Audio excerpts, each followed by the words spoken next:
เป็นสถานที่ที่เป็นของปัจจกเตโชปัจจกเตโชคืออะไรปัจจกเตโชก็คือไฟที่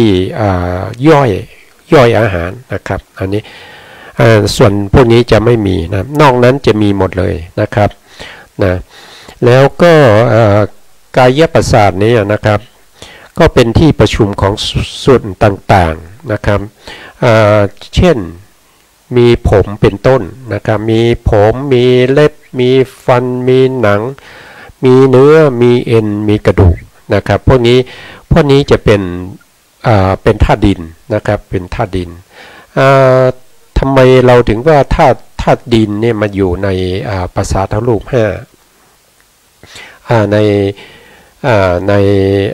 ตอนนี้เราพูดถึงกายประสาทนะครับมาอยู่ที่กายประสาทนะครับก็เพราะว่ากายประสาทนี้จะอยู่ทั่วไปในร่างกายนะครับจะอยู่ทั่วไปยกเว้นเฉพาะในส่วนที่ผมกล่าวเมื่อกี้นะครับก็คือปลายผมนะปลายผมปลายเล็บนะครับหรือว่าหนังที่หนาๆนะครับที่หนังที่ตายแล้วนะครับที่ไม่มีความรู้สึกนะครับพวกนี้จะไม่มีกายประสาทหรือว่าอาหารใหม่ที่อยู่ใต้ไส้ใหญ่นะครับอันนี้ก็จะไม่มีความรู้สึกนะครับนะเพราะฉะนั้นเนี่ยกายประสาทนี้จะมีมากนะครับมีมากกว่าจักขุประสาทนะครับจักขุประสาทก็มีเฉพาะในส่วนที่เป็นอยู่ในตาดำนะครับอยู่ในตาดำของเรานะครับเป็นจักขุประสาทก็คือประสาทตานั่นเองประสาทตานี้ก็สามารถที่จะเห็นได้และกระทบได้นะครับท่านว่าอย่างนั้นนะเห็นได้เห็นอะไรเห็นรูปารมณ์นะครับแล้วก็กระทบกับรูปารมณ์ได้แต่ส่วนที่เหลือก็คือโสตประสาทเนี่ยเขาบอกว่าเห็นไม่ได้แต่กระทบได้นะครับกระทบกับอะไรกระทบกับสัทธารมณ์ก็คือเสียงนะครับก็รู้ก็ทำให้จิตที่รู้เสียงเกิดขึ้นโดยอาศัยโสตประสาทนะครับที่เรียกว่าโสตวิญญาณมารับรู้เสียงนะครับถ้าเป็นคานะก็เช่นเดียวกันนะคานะนี่เห็นไม่ได้นะครับเห็นไม่ได้แต่กระทบได้นะครับคานะประสาทเนี่ยกระทบกับอะไรก็กระทบกับ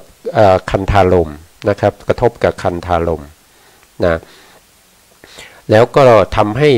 จิตที่อาศัยคานะประสาทนี้เกิดขึ้นเรียกว่าคานะวิญญาณก็มารู้กลิ่นอีกทีหนึ่งนะครับชิวหาที่เราเรียนที่เราพูดคุยกันไปเมื่อวานนะครับก็เป็นสิ่งที่เห็นไม่ได้แต่กระทบได้นะครับชิวหาวิญญาณก็จะกระทบกับรัศาลมนะครับรัศาลมแล้วทำให้ชิวหาวิญญาณเกิดขึ้นชิวหาประสาทกระทบกับรัศาลมทำให้ชิวหาวิญญาณเกิดขึ้นนะครับไปรู้อะไรชิวหาวิญญาณก็รู้รสนั่นเองนะครับกายประสาทก็เช่นเดียวกันนะครับกายประสาทเนี่ยเราเห็นไม่ได้นะครับเห็นไม่ได้แต่กระทบได้นะครับเขากระทบกับอะไรก็กระทบกับโพธพารมณ์นะครับโพธพารมณ์ทีนี้กายประสาทเนี่ยเขากระทบกับโพธพารมณ์เนี่ยโพธพารมณ์ก็จะมีอยู่3อย่างด้วยกันที่เขากระทบนะครับ1ก็คือปัทวีโพธพารมณ์นะครับก็คือธาตุดินนั่นเองก็มีลักษณะของความแข็งนะครับความแข็งกับความอ่อนเนี่ยเป็นลักษณะ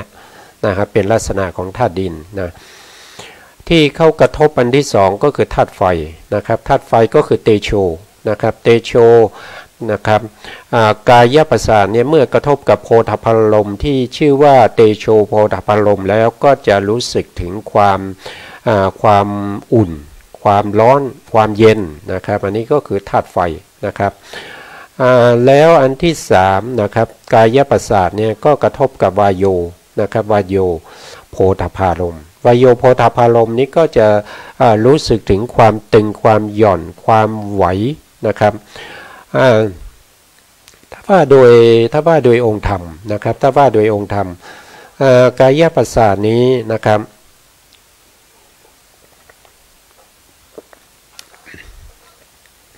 กายประสาทนี้นะครับก็คือความใสนะครับความใสของมหาพุทธรูปนะครับของมหาพุทธรูป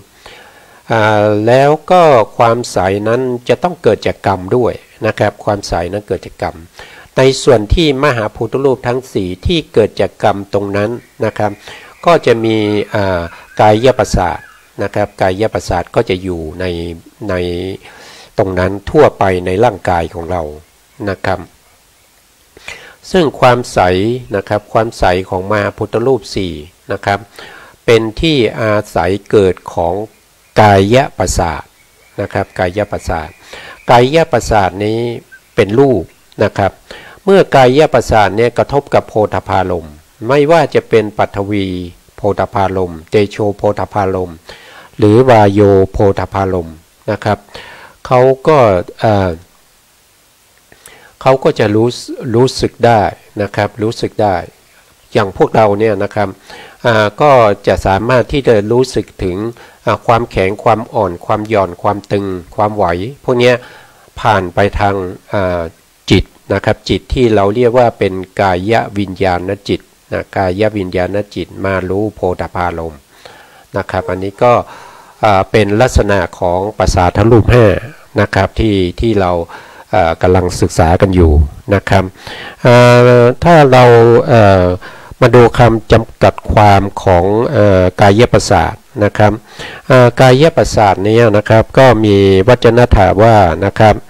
กุชิตานังเกสาทีนังปาปะธรรมันจะอาโยติกายโยนะครับรูปใดเป็นที่ประชุมแห่งส่วนต่างๆนะครับมีผมเป็นต้นนะครับผมนี้คืออะไรผมนี้คือจริงๆแล้วในผมเนี่ยจะมีรูปอยู่ทั้งหมดเนี่ยก็จะมีอยู่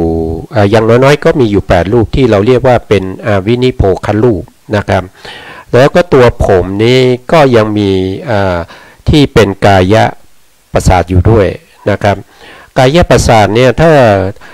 ถ้าว่าเป็นกลาบเนี่ยนะครับเขาก็จะมีอยู่10กลาบด้วยกันจะมีอยู่มีรูปอยู่10รูปนะครับรวมกันเป็น1กลาบนะครับก็จะเรียกว่ากายทัศกกลาบนะครับแล้วในผมนั้นนะครับในผมนั้นยังมีความเป็นสภาวะของอิทธินสีนะครับอิทธินหรือว่าปุริสินนะครับอันนี้ก็จะเป็นเขาเรียกว่าเป็นภาวะรูปนะครับเป็นภาวะรูปก็จะมีอยู่10นะครับก็จะเรียกว่าภาวะทัศกกลาบนะครับก็จะเป็น30นะครับเป็น30แล้วในที่ในผมนั้นก็ยังมีชีวิตตัดรูปนะครับชีวิตนะครับก็จะมีชีวิตด้วยนะครับชีวิตนี้มีหน้าที่ในการที่จะดูรักษาไว้ซึ่งกรรมชรูปที่เกิดนะครับที่เกิดในที่เกิดพร้อมกันกับชีวิตตะเนี่ยนะครับก็จะรักษาไว้นะก็จะเป็นเท่าไหร่ละเป็น9นะครับชีวิตตะเนี่ยก็จะมีอยู่9เขาเรียกว่าเป็นชีวิตะนวกกลาบนะครับนวะนี่ก็แปลว่า9นะครับชีวิตะนวกกลาบก็เป็น9นะครับเมื่อรวมกันนะครับ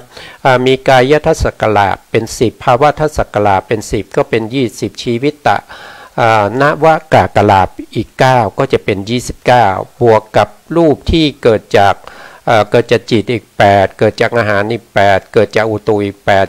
24นะครับ24ก็จะเหลืออยู่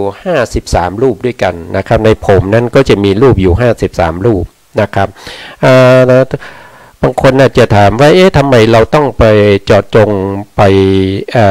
แยกแยะในผมด้วยนะครับก็เป็นสภาวะนะครับเป็นสภาวะธรรมที่มันมีจริงๆอยู่ในนั้นนะครับเพราะว่าการเรียนพระพิธรรมเนี่ยเราเจาะจงเพื่อจะรู้สภาวะแล้วก็รู้ความจริงที่เกิดอยู่นะครับเพราะฉะนั้นเราจำเป็นที่จะต้องมีการศึกษาทำความเข้าใจว่าในแต่ละส่วนของร่างกายเนี่ยมีรูปอยู่เท่าไหร่นะครับแล้วรูปในแต่ละส่วนนี้มีลักษณะเป็นอย่างไรนะครับก็จำเป็นที่เราจะต้องศึกษานะครับไม่ว่าคำว่าส่วนต่างๆเนี่ยนะครับก็คือจำแนกออกเป็นส่วนๆนะครับเป็นส่วน ไม่ว่าจะเป็นส่วนที่เราเรียกว่าอาการ32หรือว่า42นะครับบางท่านก็จำได้นะครับว่าอาการ32ก็คือธาตุดิน20นะครับธาตุดิน20ธาตุน้ำ12ก็เป็น32นะครับบางครั้งเนี่ยในพระสูตรนะครับในพระสูตรบางสูตรเนี่ยพระพุทธองค์ก็แสดงถึง42นะครับ42นั่นคืออะไรก็คือเป็นธาตุไฟนะครับธาตุไฟก็จะมีอยู่4นะครับอย่างที่เราได้ศึกษาไปเมื่อตอนที่เราศึกษาในส่วนที่เป็นเตโชนะครับเตโชธาตุไฟไปแล้วนะครับว่ามีอยู่4นะครับมีอยู่4ในกายก็มีในกายนี้ที่อาศัยมหาพุทธรูปที่เกิดจากกรรมนี้เกิดขึ้นเป็นกายประสาทนี้นะครับ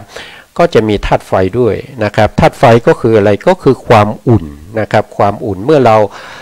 ามือไปแตะมืออีกข้างหนึ่งเราก็จะรู้สึกถึงความอุ่นได้นะครับอันนั้นก็เป็นธาตุไฟนะครับเป็นความอุ่นของร่างกายนะครับแล้วก็ธาตุไฟอันที่2ก็คือธาตุไฟที่ใช้ในการย่อยอาหารนะครับที่พูดถึงเมื่อกี้นะครับก็คือปาจกะเตโชนะครับเป็นการจะย่อยอาหารมีหน้าที่ในการย่อยอาหารนะครับธาตุไฟที่3ก็คือธาตุไฟที่ทำให้ร่างกายเนี่ยแก่นะครับทำให้ร่างกายเผาผลาญร่างกายเนี่ยให้แก่ลงนะครับหนังก็จะเหี่ยวลงอะไรพวกนี้นะครับหนังก็เหี่ยวลงฟันก็หักไปผมก็งอกอะไรพวกนี้นะครับก็เกิดจากธาตุไฟที่ทำการเผาร่างกายอยู่นะครับแล้วก็ธาตุไฟที่4เป็นธาตุไฟที่ทำให้วิปลาสนะครับรูปทั้งหลายหรือว่า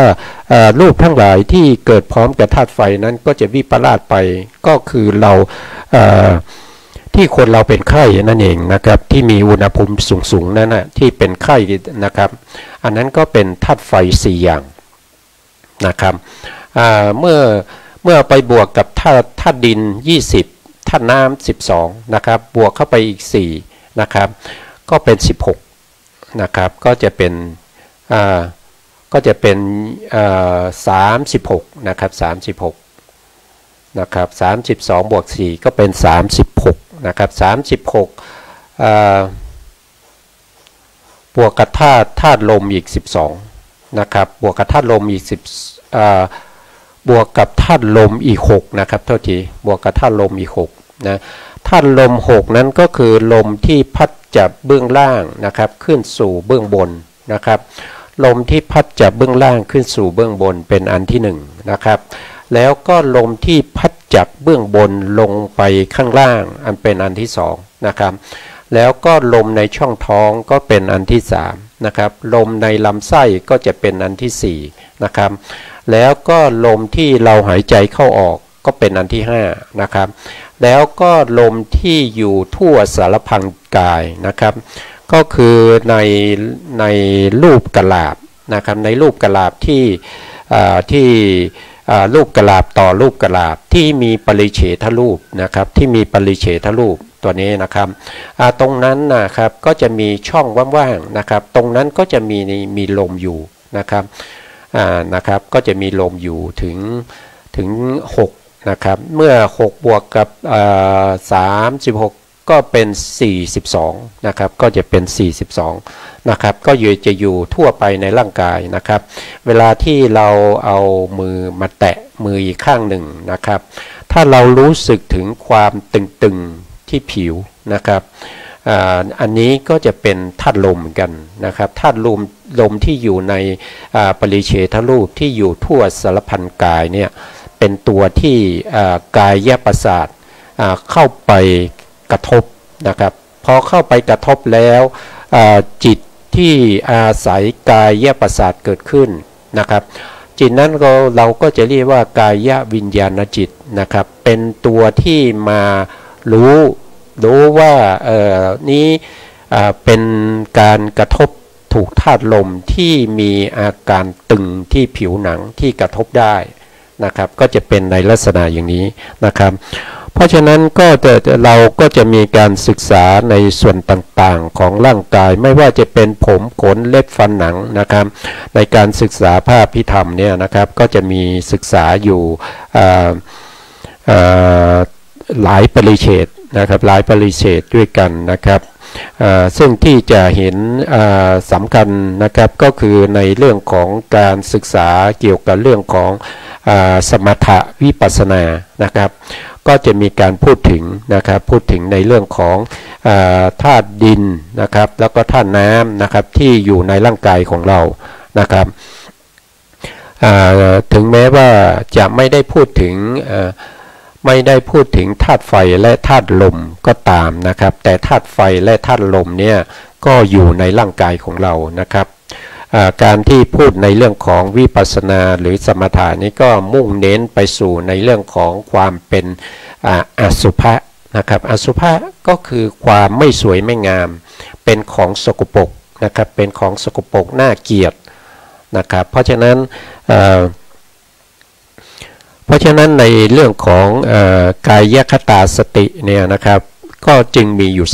32นะครับเพราะพระพุทธองค์มุ่งเน้นในเรื่องของความ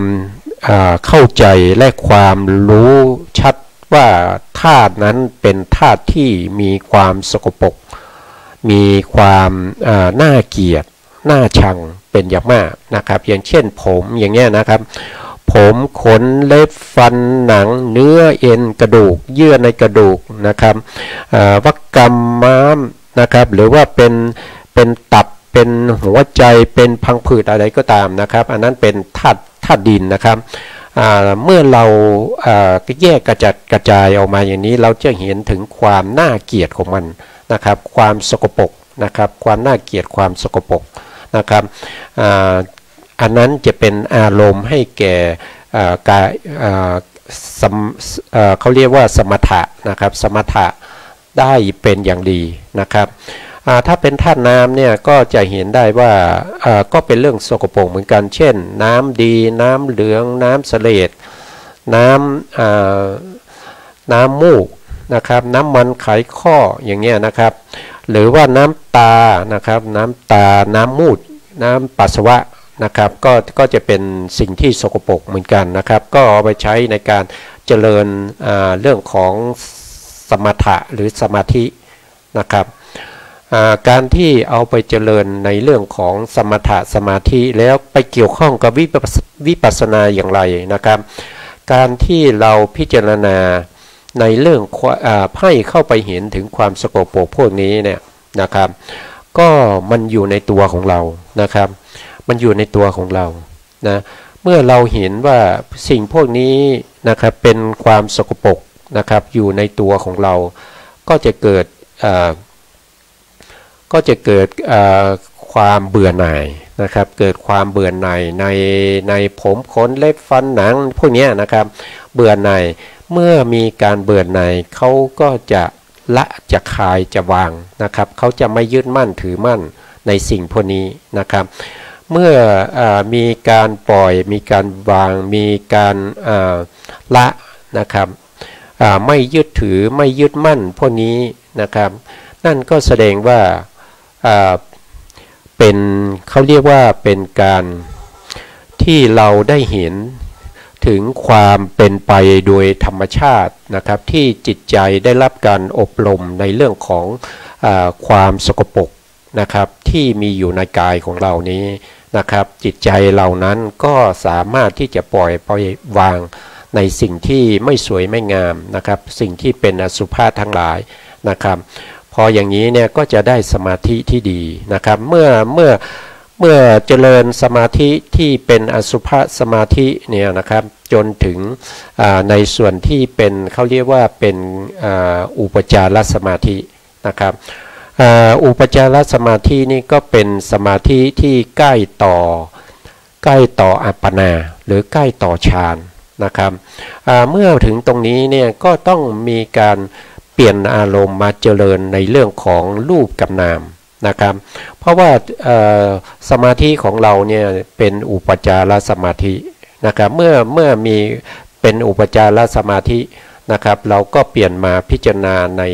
ในรูปกับนามนะครับรูปคืออะไรรูปก็คือเส้นผมนะเส้นผมที่เราเจริญด้วยความเป็นอสุภะนี้อันนี้นะครับก็เป็นรูปนะครับเป็นรูปมี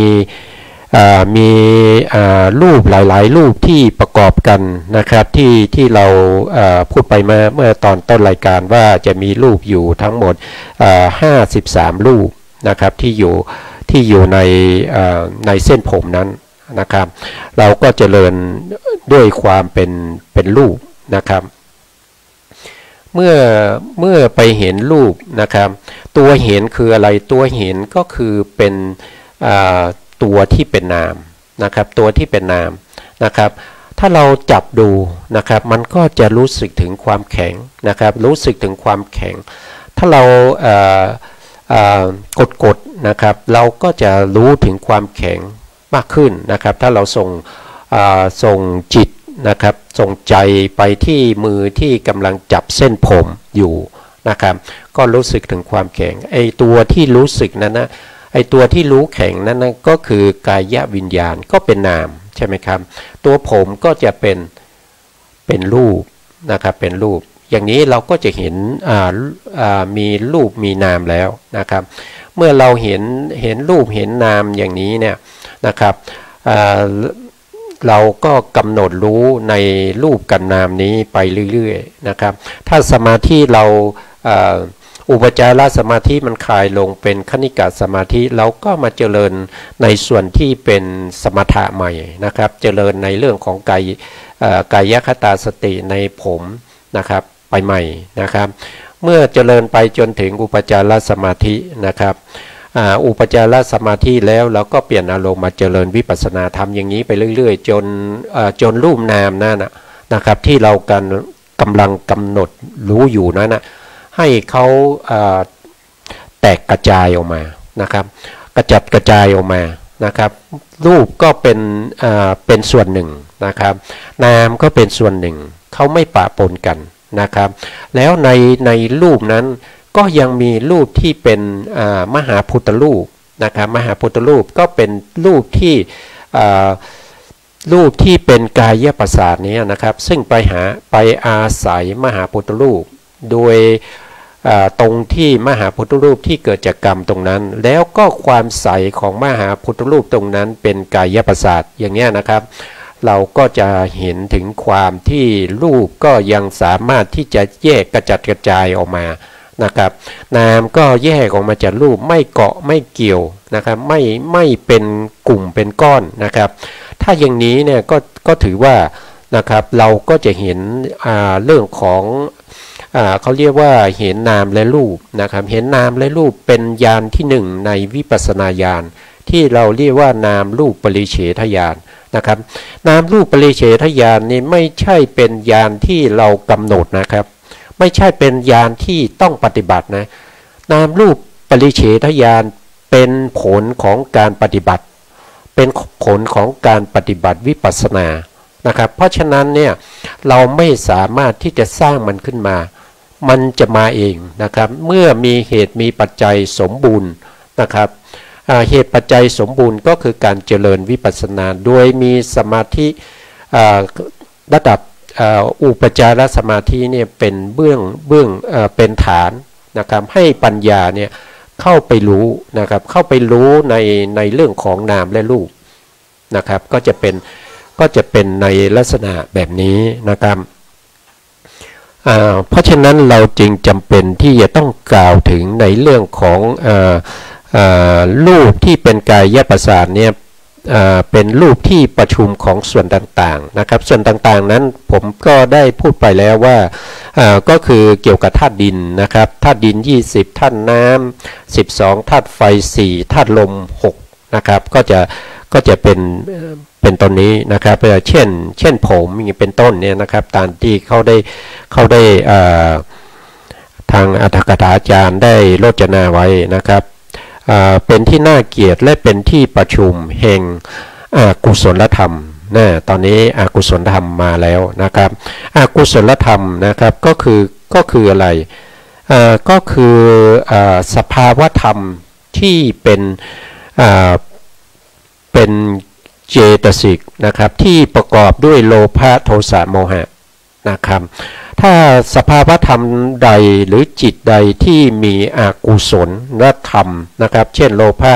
โทสะโมหะนะครับเข้าไปประกอบอยู่นะครับอันนั้นเราก็จะเรียกว่าอกุศลธรรมแล้วบางคนถามว่าแล้วรูปล่ะรูปเป็นอกุศลไหมก็จะตอบว่ารูปนี้ไม่ใช่อกุศลนะครับถึงแม้ว่ารูปนี้จะมีความน่าเกลียดนะครับอย่างเช่นเนื้อเอ็นกระดูกอะไรพวกนี้น่าเกลียดบางทีเราเห็นกระดูกกระจัดกระจายเลี่ยรายทั่วไปอย่างเงี้ยอันนั้นเป็นอกุศลไหมตอบว่าไม่ใช่นะครับไม่ใช่รูปนี้ไม่ใช่อกุศลหรือไม่ใช่กุศลนะครับที่เป็นอกุศลนั้นจะเป็นที่นามธรรมนะครับเป็นนามธรรมก็คือส่วนที่ประกอบกับจิตนะครับก็มีประธานอยู่3ส่วนด้วยกันก็คือตัวโลภะนะครับโลภะแล้วก็โทสะแล้วก็โมหะนะครับแล้วอกุศลธรรมเนี่ยก็จะมีอยู่ถ้าว่าโดยเจตสิกที่เราเรียนมาในส่วนที่เป็นอกุศลธรรมเนี่ยก็จะมีอยู่ทั้งหมด14นะครับ14ดวงด้วยกันนะครับอย่างเช่นในส่วนที่เป็น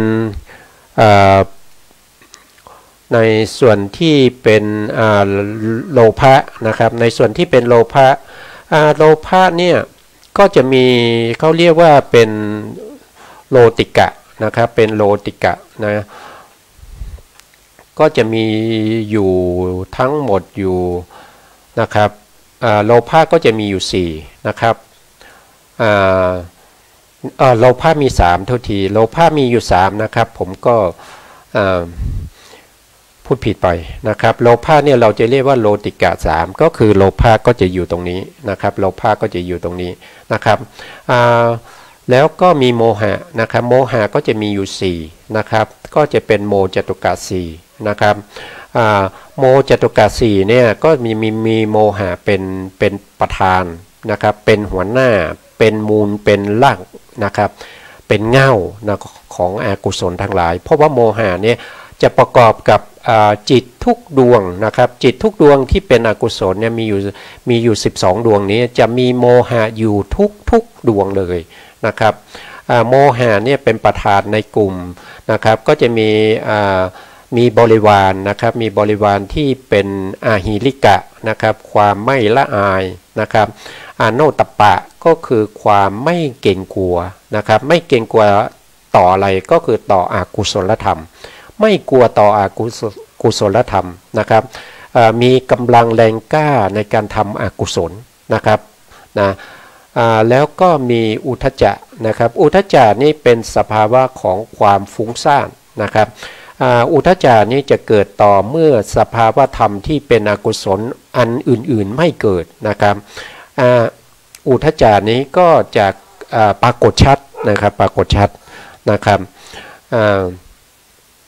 ก็จะเป็นในส่วนที่เป็นโมจตุกะ4นะครับอันนี้เป็นอกุศลธรรมนะครับเป็นอกุศลธรรมถามว่าถ้าจิตที่เป็นเราสมมุตินะครับอุปมานะครับอุปไมยถ้าอากุศลจิต12เนี่ยไม่ประกอบด้วยเจตสิกใดๆเลยนะครับแต่มันเป็นไปไม่ได้นะครับแต่เราอุปมาก่อนนะครับอุปมาเปรียบเทียบนะครับถ้าไม่มีอกุศลธรรมมาประกอบนะไม่มีอกุศลจิตมาอกุศลเจตสิกมาประกอบในอกุศลจิต12เนี่ยจิตพวกนี้ก็จะไม่ชื่อว่าอกุศลนะครับไม่ชื่อว่าอากุศลเพราะว่าเขาไม่มีสภาวะของความเป็นอกุศลธรรมนะครับแต่ที่เขาเป็นอกุศลธรรมทุกวันนี้ก็เพราะว่ามีเจตสิกที่เป็นอกุศลเจตสิก14นี้เข้าประกอบอยู่ในนี้นะครับจึงได้ชื่อว่าเป็นอกุศลจิตนะครับก็จะเป็นในลักษณะนี้นะครับก็อกุศลธรรมนะครับที่ก็กลับมาต่อในส่วนนี้นะครับแห่งอกุศลธรรมฉะนั้นรูปนั้นชื่อว่า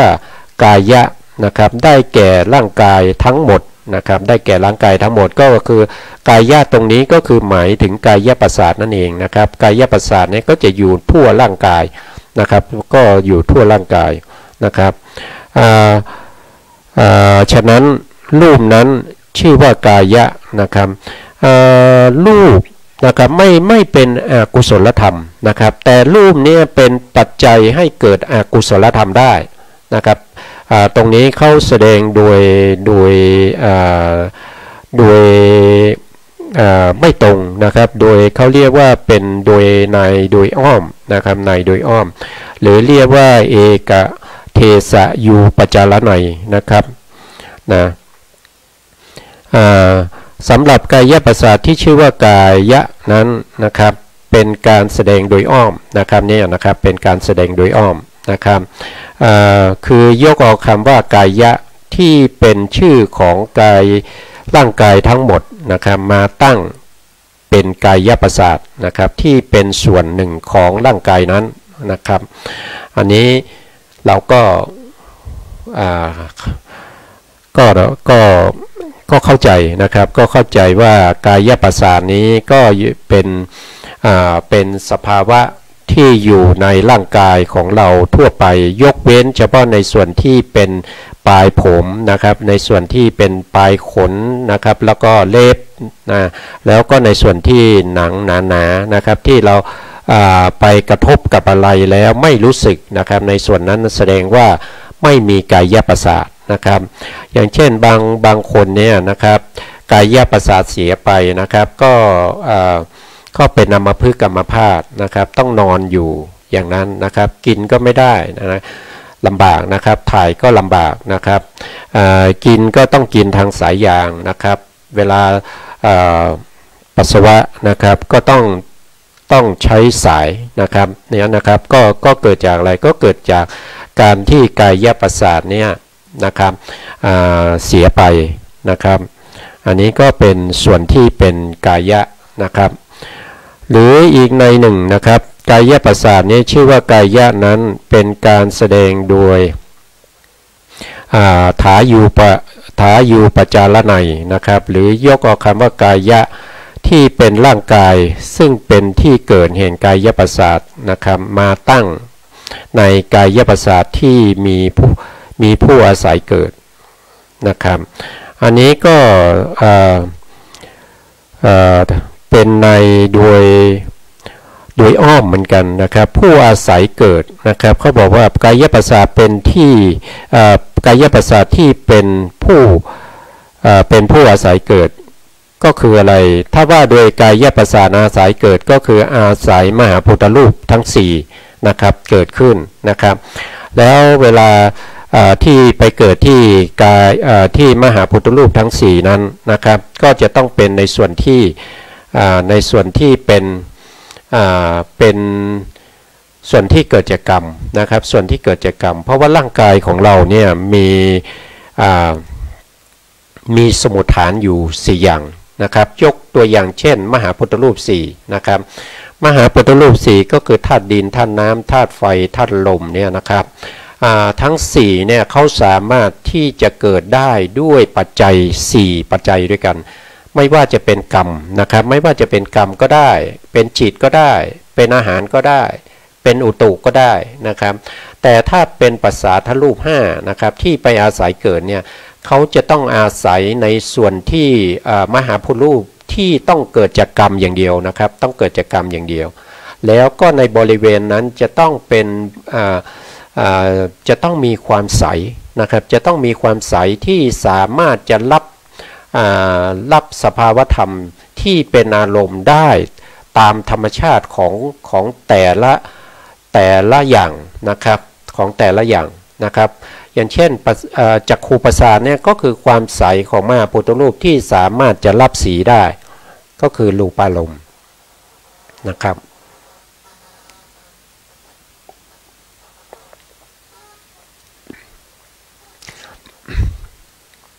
ก็จะเป็นรูปารมณ์ก็คือสีนะครับแต่สีที่อยู่ในวัตถุต่างๆที่เราเห็นนั้นเขาไม่ได้มากระทบกับจักขุประสาทนะครับเขาไม่ได้มากระทบกับจักขุประสาทนะครับจักขุวิญญาณจะอาศัยจักขุประสาทเกิดต่อเมื่อจักขุประสาทกระทบกับรูปารมณ์นะครับอันนี้ฟังงงไหมครับ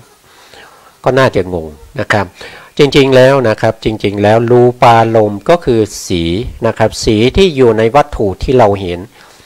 ไม่ว่าจะเป็นกำแพงนะครับไม่ว่าจะเป็นวัดหรือวิหารนะครับ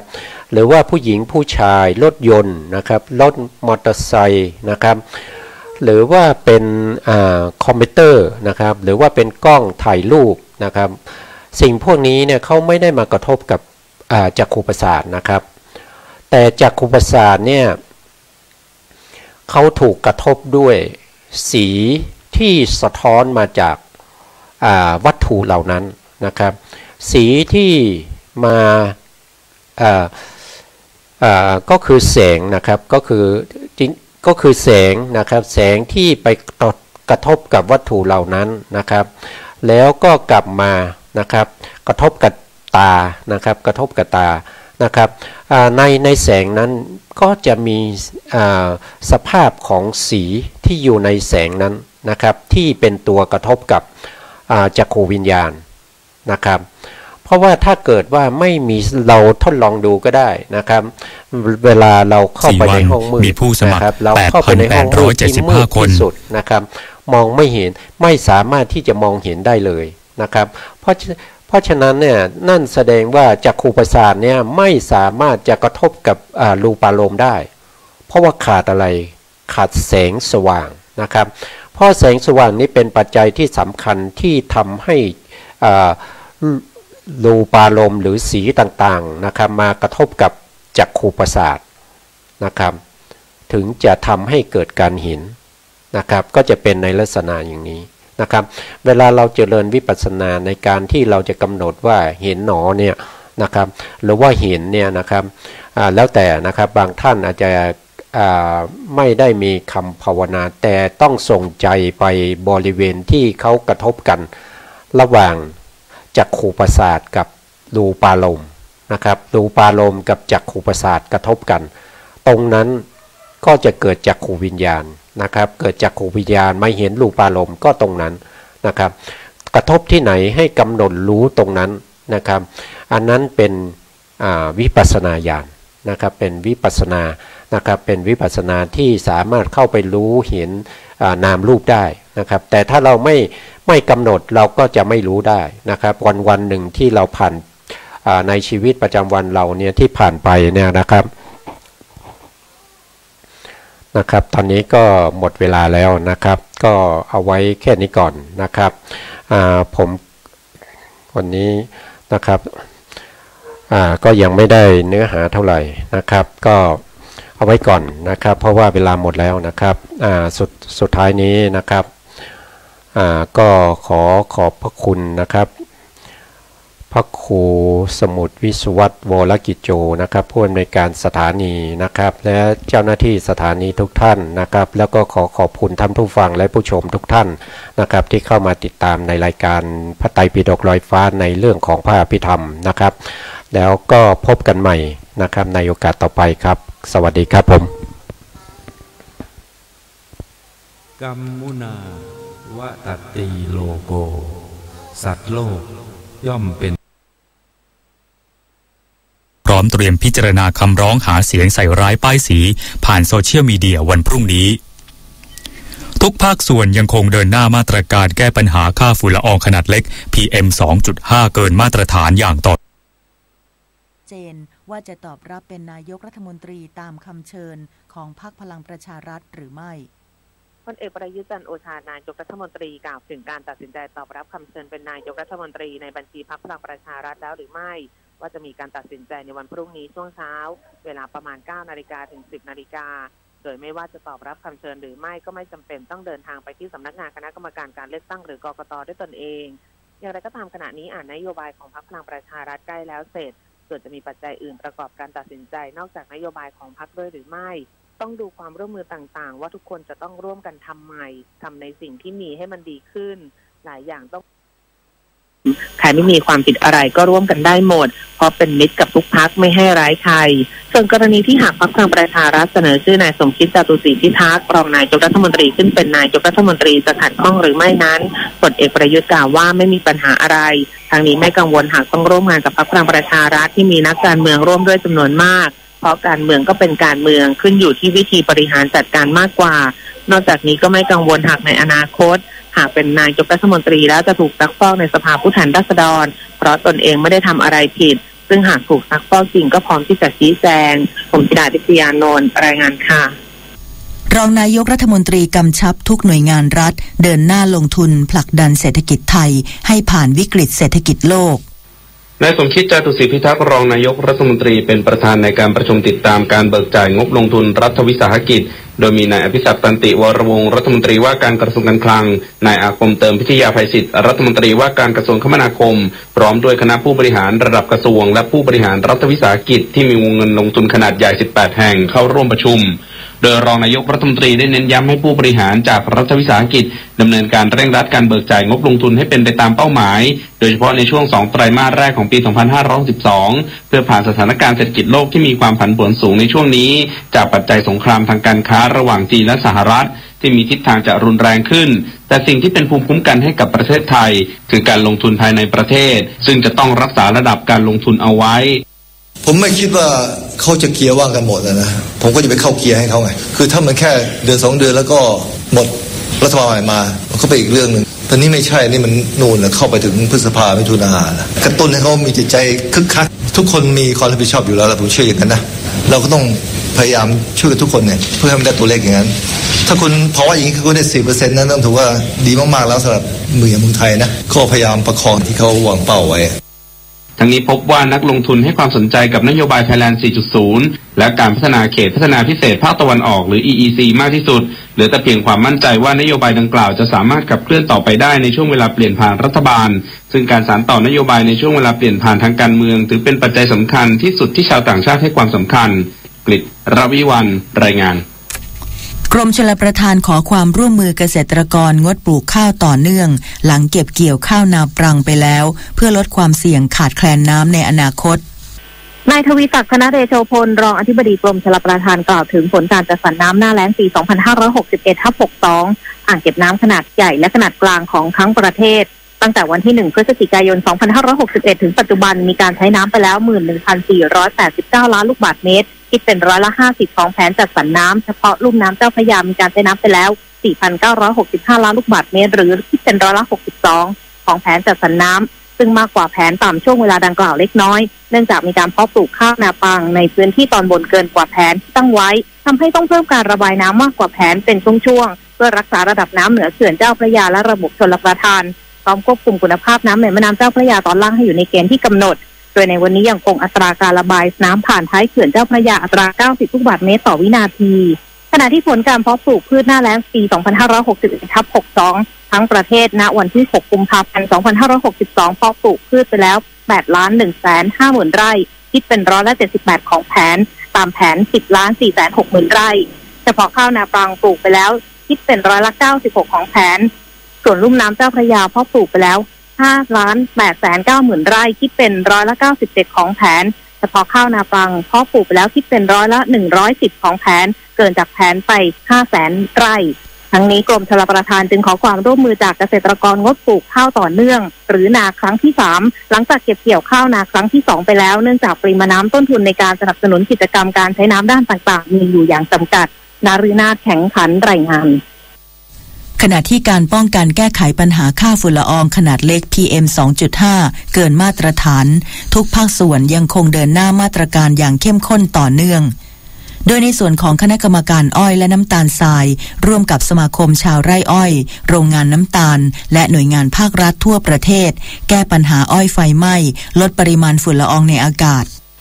นางวรวรรณ ชิดอรุณเลขาธิการคณะกรรมการอ้อยและน้ำตาลทรายเปิดเผยว่า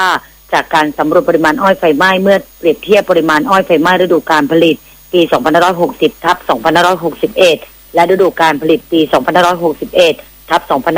2561/2562 ณ วันหีบที่ 70 ของฤดูกาลผลิตมีปริมาณอ้อยไฟไหม้ลดลงถึง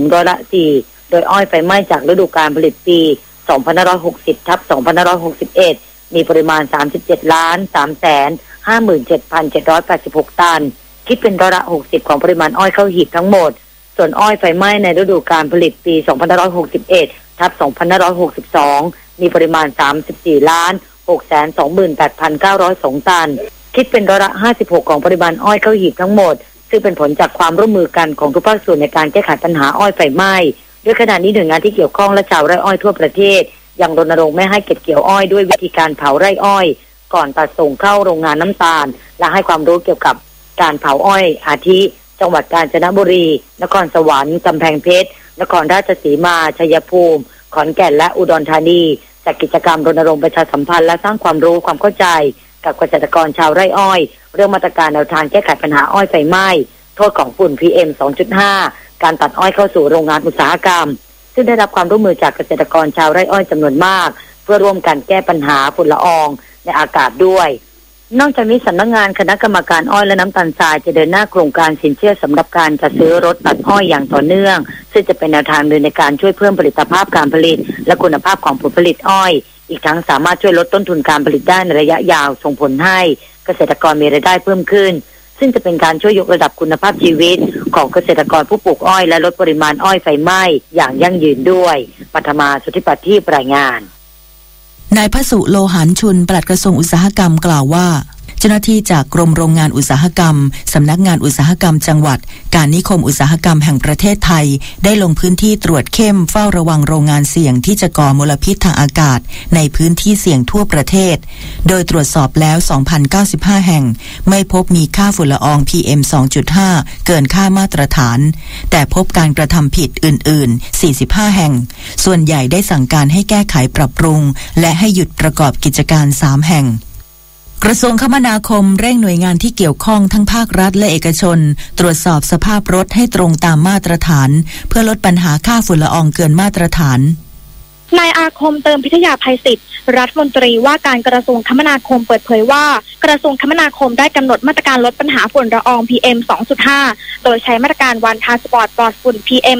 2.5 คมนาคมรวมใจช่วยลดฝุ่นเพื่อความสุขภาพดีของประชาชนโดยการบูรณาการร่วมกับหน่วยงานที่เกี่ยวข้องทั้งระยะสั้นและระยะยาวซึ่งความคืบหน้าการดำเนินงานตามมาตรการดังกล่าวระหว่างวันที่ 1-6 กุมภาพันธ์ที่ผ่านมาทุกหน่วยงานที่เกี่ยวข้องทั้งภาครัฐและเอกชนได้ให้ความร่วมมือเร่งรัดการดำเนินงานเป็นอย่างดีอาทิกรมการขนส่งทางบกได้มีการตั้งจุดตรวจควันดำรถบรรทุกและรถโดยสารรวม31จุดใน15จังหวัดบน13เส้นทางรวมทั้งบนมอเตอร์เวย์ขาเข้าณด่านลาดกระบังโดยมีการตรวจรถรวมทั้งสิ้น 8,002 คันพบรถควันดำ246 คันและได้มีการออกหนังสือเตือนจำนวน240 คัน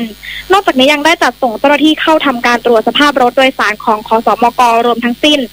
2,075 คันพบรถโดยสารควันดำ23 คันและได้ประสานให้เร่งปรับปรุงสภาพให้รถมีควันดำไม่เกิน30%ตามวันที่กำหนดรวมทั้งส่งเจ้าหน้าที่ลงสุ่มตรวจการดำเนินการของสถานตรวจสภาพรถเอกชนหรือตรอ.ทั่วประเทศรวม 1,142 แห่งพบข้อบกพร่อง28 แห่งจึงได้มีการตักเตือนและระงับการดำเนินงาน9แห่งกัญญาณัฐ พงษ์ธเนศ ภาคินรายงานขณะที่ภาพรวมค่าฝุ่นละอองขนาดเล็ก PM 2.5 ในกรุงเทพมหานครและปริมณฑลช่วงบ่ายถึงเย็นวันนี้ตรวจพบค่าเฉลี่ยระหว่าง 14-39 ไมโครกรัมต่อลูกบาศก์เมตรซึ่งถือว่าทรงตัวไม่เปลี่ยนแปลงมากนักในทุกพื้นที่และจากมาตรการลดฝุ่นละอองของหน่วยงานต่างๆอย่างเข้มข้นจะช่วยให้ปริมาณฝุ่นละอองสะสมลดลงได้อย่างไรก็ตามต้องเฝ้าระวังสถานการณ์ฝุ่นที่อาจเพิ่มขึ้นระหว่างวันที่ 13-14 กุมภาพันธ์เนื่องจากสภาพอากาศจะนิ่งและลมสงบในพื้นที่ภาคเหนือวันนี้ศูนย์อำนวยการป้องกันและแก้ไขปัญหาไฟป่าและหมอกควันระดับภาคส่วนหน้าลงพื้นที่จังหวัดแพร่หนึ่งในพื้นที่เป้าหมาย9จังหวัดภาคเหนือเพื่อป้องกันแก้ไขปัญหาหมอกควันไฟป่าต่อเนื่องช่วงหน้าแล้งนี้พลตรีเกษมวังสุนทรผู้ช่วยผู้อำนวยการศูนย์อำนวยการป้องกันและแก้ไขปัญหาไฟป่าและหมอกควันระดับภาคส่วนหน้าเปิดเผยว่าการจัดทีมลงพื้นที่9จังหวัดภาคเหนือติดตามการแก้ไขปัญหาด้านไฟป่าและหมอกควันเพื่อหารือและติดตามแผนการป้องกันและแก้ไขปัญหาไฟป่าและหมอกควันของแต่ละจังหวัดให้เหมาะสมกับสถานการณ์ที่เกิดขึ้นพร้อมประสานหน่วยทหารใน9จังหวัดภาคเหนือดำเนินการฉีดพ่นละอองน้ำฉีดน้ำล้างทำความสะอาดจุดเสี่ยงที่เกิดฝุ่นละอองในช่วงเวลา 5 นาฬิกาและ 18 นาฬิกาเพื่อลดปริมาณฝุ่นละอองจนกว่าสถานการณ์จะคลี่คลาย นายพงษ์รัตน์พิรมรัตน์ผู้ว่าราชการจังหวัดแพร่เปิดเผยว่าหลังจากตรวจพบฝุ่นละอองขนาดเล็ก PM 2.5 มีปริมาณเกินค่ามาตรฐานและส่งผลกระทบต่อสุขภาพของประชาชนตั้งแต่วันที่30มกราคมที่ผ่านมาและยังมีแนวโน้มเพิ่มสูงขึ้นเรื่อยๆจากการลงพื้นที่ตรวจติดตามการป้องกันแก้ไขปัญหาในพื้นที่ตำบลบ้านเวียงอำเภอร้องกวางวันนี้เนื่องจากเป็นพื้นที่ที่มีการเผาและพบจุดความร้อนมากที่สุดช่วงวันที่ 1-5 กุมภาพันธ์ได้เน้นย้ำทุกภาคส่วนบูรณาการการแก้ไขปัญหาด้วยการสร้างความเข้าใจผ่านเสียงตามสายหอกระจายข่าวการเคาะประตูบ้านกลุ่มเสี่ยงรอบที่2จำนวน131รายรวมทั้งให้ท้องถิ่นทุกแห่งฉีดพ่นละอองน้ำลดฝุ่นละอองในอากาศและเพิ่มความถี่ในการลาดตระเวนเฝ้าระวังพื้นที่เสี่ยงที่จังหวัดพะเยาเจ้าหน้าที่สถานีควบคุมไฟป่าจังหวัดพะเยาร่วมกับเครือข่ายป้องกันและแก้ไขปัญหาหมอกควันและไฟป่าจังหวัดพะเยาในพื้นที่ตำบลแม่นาเรืออำเภอเมืองทำแนวป้องกันไฟป่าในจุดเสี่ยงที่เกิดไฟไหม้ริมถนนบนถนนสายพะเยาอำเภอวังเหนือจังหวัดลำปางโดยการกำจัดเศษวัสดุขยะตัดหญ้าขูดเก็บใบไม้และหญ้าแห้งที่เป็นเชื้อเพลิงในพื้นที่ริมทางตลอดแนวซึ่งหากเกิดไฟไหม้จะไม่ลุกลามเข้าไปในพื้นที่ป่าด้านในเหตุเรือสปีดโบ๊ทนักท่องเที่ยวล่มกลางทะเลเกาะเสม็ดระยองนักท่องเที่ยวชาวจีนทั้งหมดปลอดภัยเนื่องจากสวมชูชีพนายจรัส อรุณเวชเกษตรนายกเทศมนตรีตำบลบ้านเพเปิดเผยถึงเหตุการณ์เรือสปีดโบ๊ทแบ็กมารีน55บรรทุกนักท่องเที่ยวจีน23ชีวิตล่มกลางทะเลเกาะเสม็ดครั้งนี้จนอยู่ที่ท่าเรือนวลทิพย์เห็นว่ามีเหตุเรือนักท่องเที่ยวจมบริเวณหัวแหลมหลังจากนายณัฐวุฒิพึ่งกุศลอายุ31ปีคนขับเรือแล่นออกจากอ่าววงเดือนได้ไม่นานก็ชนกับขอนไม้กลางทะเลทำให้เรือรั่วน้ำเข้าเรือค่อยๆจมลงแต่นักท่องเที่ยวตื่นตระหนกตกใจกับเหตุการณ์ที่เกิดขึ้นคนขับเรือได้ขอความช่วยเหลือจากเรือโดยสารที่แล่นอยู่กลางทะเลโดยหน่วยกู้ภัยทางน้ำชุดเฉพาะกิจมูลนิธิสว่างพรกุศลระยองสำนักงานเจ้าท่าระยองโรงพยาบาลระยองก็ได้ระดมกำลังเข้าช่วยเหลือนักท่องเที่ยวจีนได้อย่างปลอดภัยซึ่งนักท่องเที่ยวทั้งหมดได้สวมเสื้อชูชีพทำให้ไม่มีใครจมน้ำเสียชีวิตมีเพียงสำลักน้ำบ้าง2 คนและได้ถูกนำตัวเข้ารับการรักษาที่โรงพยาบาลระยองตอนนี้ปลอดภัยทั้งหมดแล้วสิริวัลย์บุญมีผู้สื่อข่าวสวทระยองรายงานกรมกิจการเด็กและเยาวชนเดินหน้าป้องปรามปัญหาตั้งครรภ์ไม่พร้อมในวัยรุ่นหลังผลสำรวจพบนักเรียนนักศึกษามีทัศนคติมีเพศสัมพันธ์ในวันวาเลนไทน์นางนันทาไวยคกุลผู้อำนวยการกลุ่มการคุ้มครองและพิทักษ์สิทธิกรมกิจการเด็กและเยาวชนกล่าวว่าจากผลสำรวจของมหาวิทยาลัยหอการค้าไทยพบว่านักเรียนนักศึกษามีทัศนคติฉลองวันวาเลนไทน์โดยการมีเพศสัมพันธ์มากถึง42%และน่าเป็นห่วงที่สุดจากรายงานการสำรวจวัยรุ่นหนุ่มสาวในสังคมไทยเกิดค่านิยมในการยอมรับการมีเพศสัมพันธ์ในวันวาเลนไทน์คือเรื่องปกติซึ่งในปี 2560 พบว่าอัตราการเกิดของเด็กจากแม่วัยรุ่นมากถึง 84,000 คนคิดเป็น12%ของจำนวนเด็กที่คลอดทั้งหมด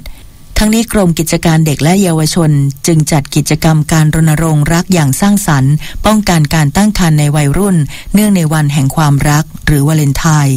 โดยเครือข่ายเด็กและเยาวชน DJ Teen ทั่วประเทศด้วยการสนับสนุนของสภาเด็กและเยาวชนทุกระดับรวมทั้งสิ้น 8,780 แห่งทั่วประเทศที่มีคณะบริหารสภาไม่น้อยกว่า 180,000 คนผ่านการสื่อสารรณรงค์ป้องกันและแก้ไขปัญหาการตั้งครรภ์ในวัยรุ่นใน3รูปแบบได้แก่สื่อกระจายเสียงสื่อพื้นบ้านและสื่อออนไลน์และกิจกรรมรณรงค์ถนนเด็กเดินเพลิดเพลินวัฒนธรรมนำสื่อสร้างสรรค์ในวันอาทิตย์ที่10 กุมภาพันธ์นี้ณจังหวัดสงขลาภายใต้แนวคิดรักได้ต้องปลอดภัยโดยมุ่งเน้นให้ผู้ชายไทยมีความเป็นลูกผู้ชายมีความรับผิดชอบต่อเกียรติศักดิ์ศรีและคุณค่าของความเสมอภาคหญิงชายเพื่อให้เด็กและเยาวชนเกิดการสร้างวัคซีนชีวิตมีทักษะในการดูแลตนเองอย่างปลอดภัยเป็นการลดอัตราการตั้งครรภ์ก่อนวัยอันควรในระยะยาวกรมพัฒนาธุรกิจการค้าสนช.คลอดแล้วพระราชบัญญัติการศึกษาพระปริยัติธรรมเมื่อวันที่31 มกราคมที่ผ่านมาการประชุมสภานิติบัญญัติแห่งชาติได้พิจารณาเห็นชอบร่างพระราชบัญญัติการศึกษาพระปริยัติธรรมในวาระที่3เป็นที่เรียบร้อยแล้ว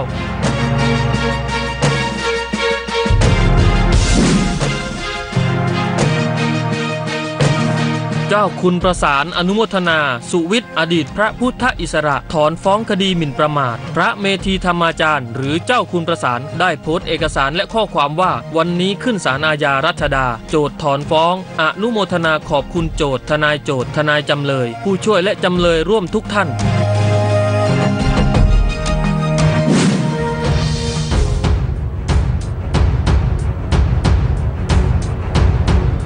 พระใช้ดินสอเหล็กเขียนจานคัมภีร์ใบลานสืบทอดภาษาล้านนาหนึ่งเดียวในจังหวัดพะเยา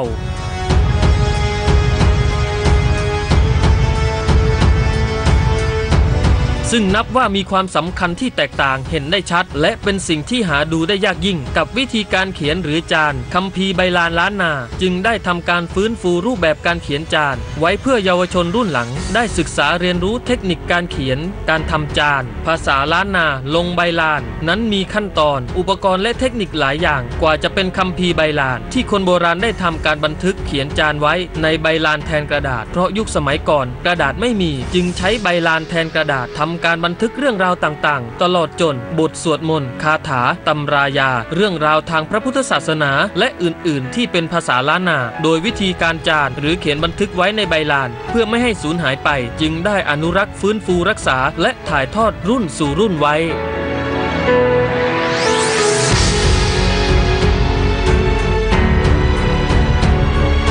พบกับประเด็นข่าวร้อนทางพระพุทธศาสนากับ BPCT Report ได้ใหม่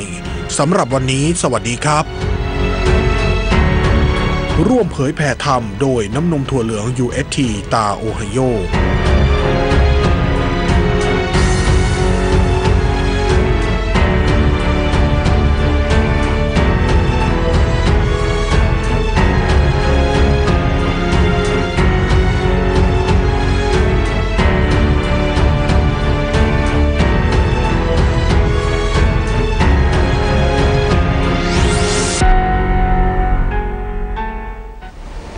ที่จบไปนั้นเป็น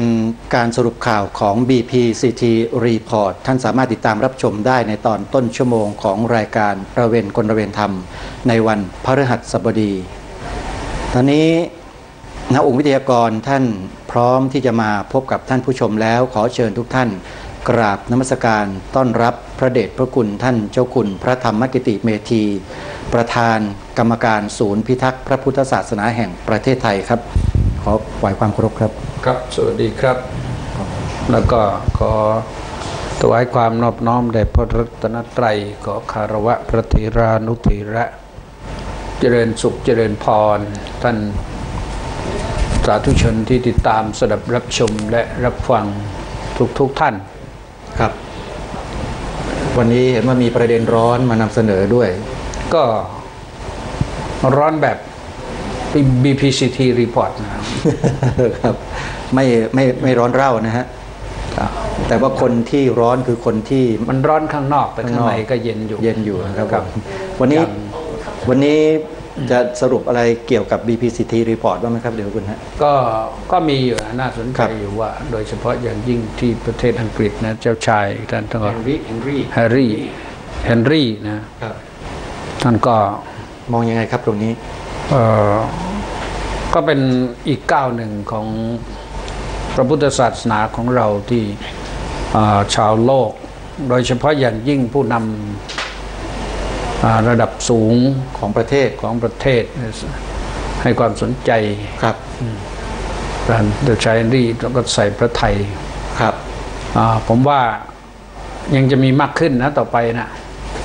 เป็นเรื่องดีไม่ดีท่านนายกประเทศต่างๆเนี่ย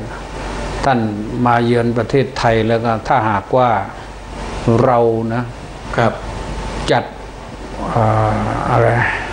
ก็เรียกสเก็ตด้วนครับกำหนดการในการที่จะไปเยี่ยมขาดวัดจะไม่ได้แล้วก็อันนี้มันอยู่ที่เราอย่างวัดพระแก้ววัดโพวัด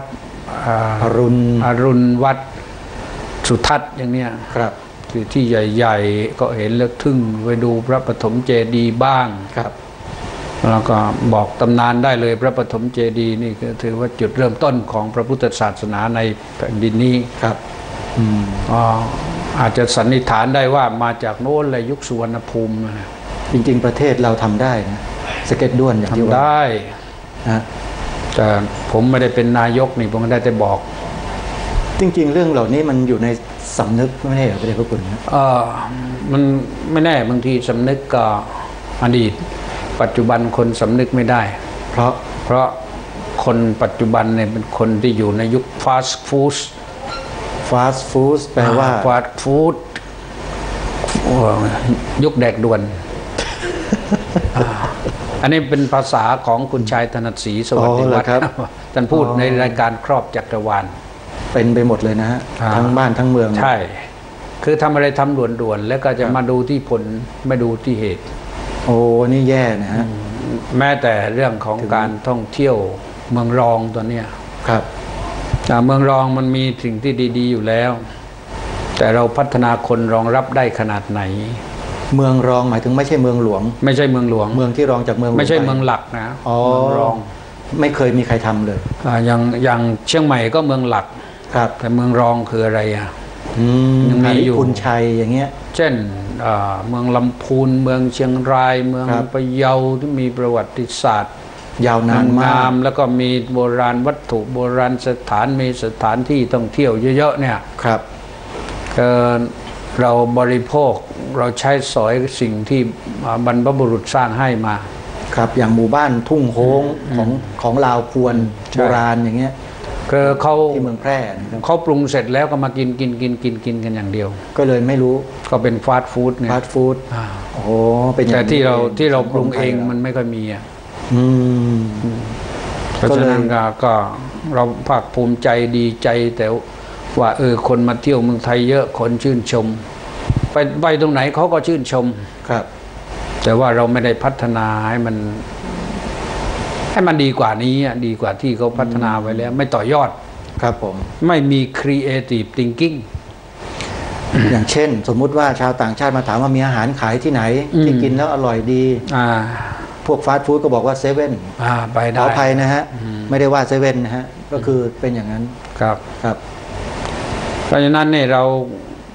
ไอ้สิ่งเหล่านี้เนี่ยถ้าว่าเราทำดีๆทุกเมืองนะเวลาประชุมระดับนานาชาติเราก็จัดประชุมบ่อยเนี่ยเอาสักชิ้นหนึ่งว่าไปเยี่ยมโบราณวัตถุโบราณสถานโดยเฉพาะอย่างยิ่งวัดวาอารามที่สวยงามนี่ที่เขาหาดูที่ไหนไม่ได้ในโลกเนี่ยครับมาเสียหน่อยจัดทริปไปสัก30 นาทีก็ได้อย่างมาประชุมที่กรุงเทพอย่างเงี้ยครับผมหรือพาไปประชุมนัดจัดห้องประชุมที่ภาคไหนก็อะไรที่ตรงนั้นที่มันสวยไม่ใช่พาไปแต่ที่หาดที่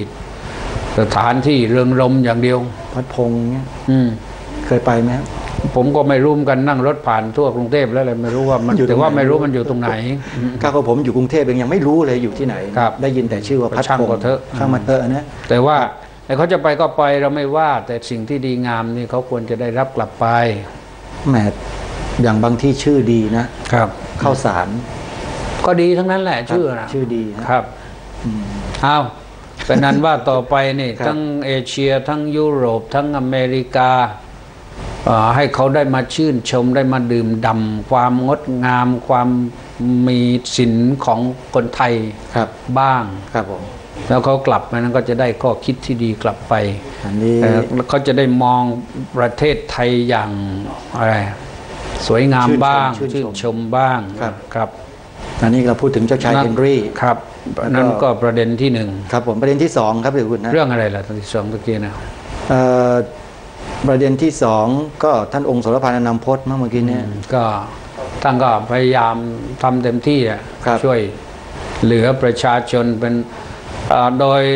หลักของมหายานนี่ก็คือท่านสงเคราะห์อนุเคราะห์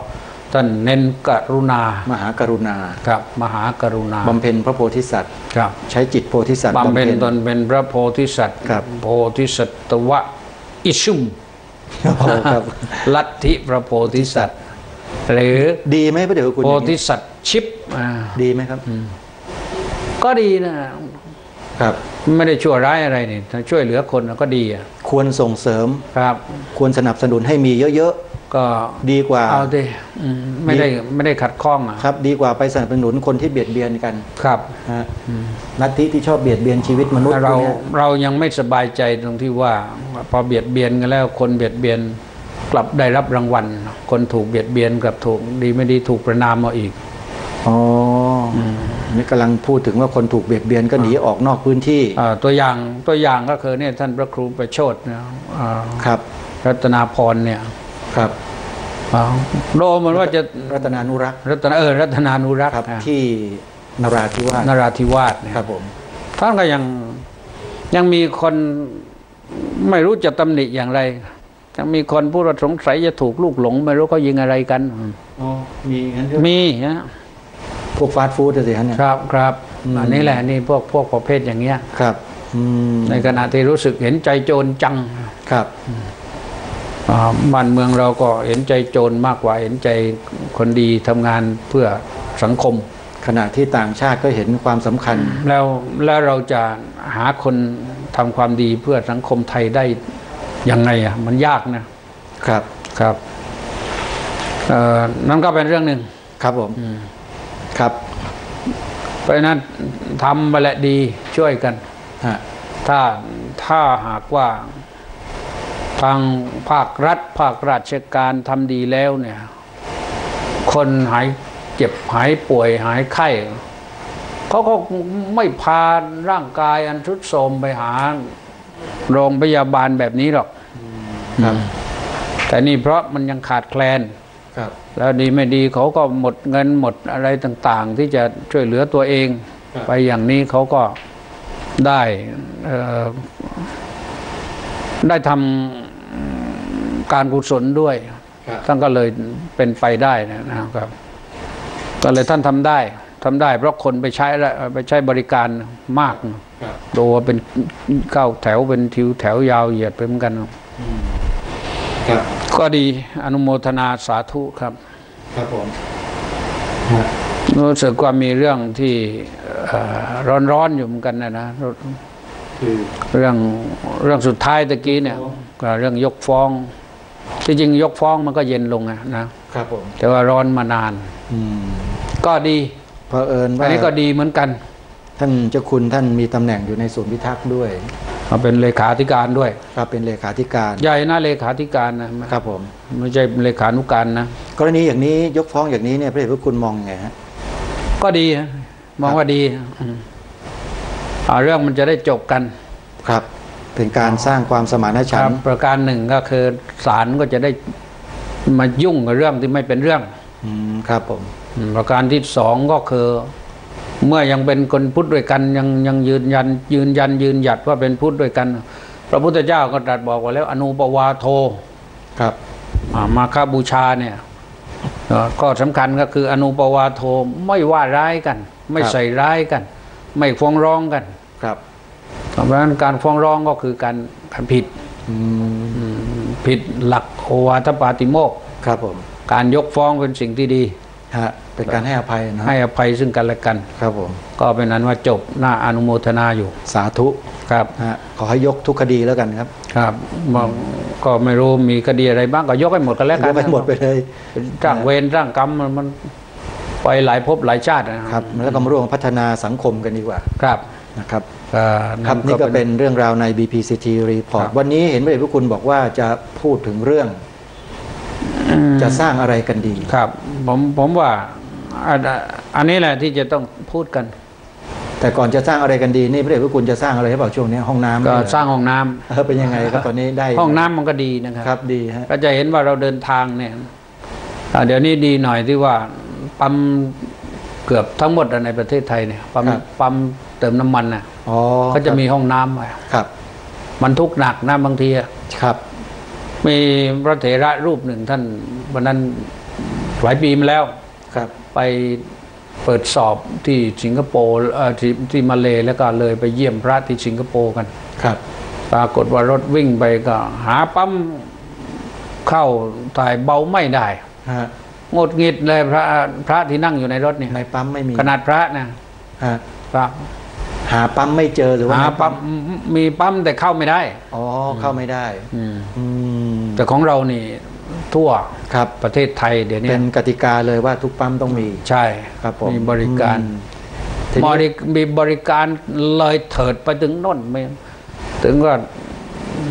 ปั๊มส่วนมากนะเดี๋ยวนี้ก็มีถึงขนาดห้องละหมาด